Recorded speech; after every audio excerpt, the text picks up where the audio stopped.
नमस्कार समाज टिके ध्यान दियंतु। अहिंसा धर्म भक्तिपरायण गुणी व्यक्तिंकर स्वरूप कौन जानिछंती?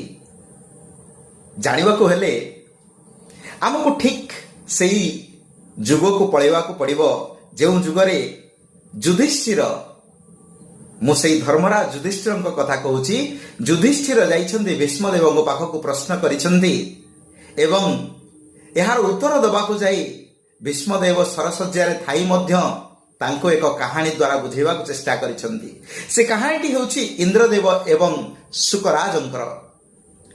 काशी राज्य रे एक शिकारी दिने शिकार करने उद्देश्य रे बण को जाइछि एवं बण रे किछि बाट गला पर तार दृष्टि रे पड़िछि एक मृग शावक।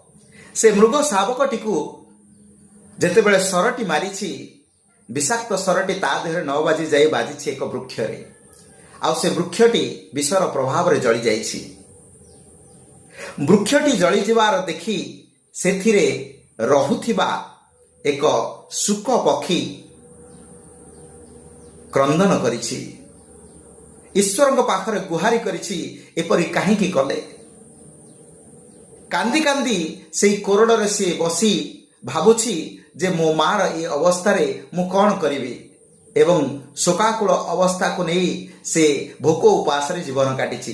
एहाको देखि सही पारि नाहंती इंद्रदेव। इंद्रदेव पळै आसिछंती ता पाखकु एवं ताको प्रवार्ता आइछंती जे से बण को छाड़ी अन्यत्र चली जीव एवं जीवन निर्वाह करिवो। किंतु शोक पक्षी जानिछंती कोन कहिछि कहिछि जे एहा अधर्म कार्य हेब। जेउ वृक्षर कोरडरे मोर जन्म हेछि ताकू मो गर्भ रूपे मानि नेछि एवं ताकू मो मां रूपरे मो मानि नेछि।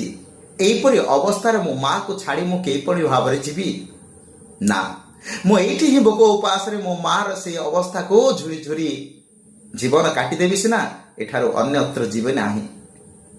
ए प्रकार भावधारा ए प्रकार अहिंसा भाव धर्मीय भाव को देखी इंद्रदेव खुशी होइछंती एवं ब्राह्मण बेशरु निज बेश को आसी ताकू वर दवा पई कहिछंती एवं वर रे से कोन मागिछन जानिछंती। सुखदेव कहिछंती जे मोर किछि दरकार नाही। आपण जदि वर देबा को चाहुछंती तेबे मो मां को पुनर्जीवन देई दियंतु। से पुणी थरे हस खुशी रे खेली जाओ एवं सेया ही हेछि आशीर्वाद स्वरूप से गछटी पुनर्जीवन प्राप्ति करिछि एवं धर्म कार्य जुगु शुकराज स्वर्ग प्राप्ति करिछंती एवं युधिष्ठिर बुझिछंती।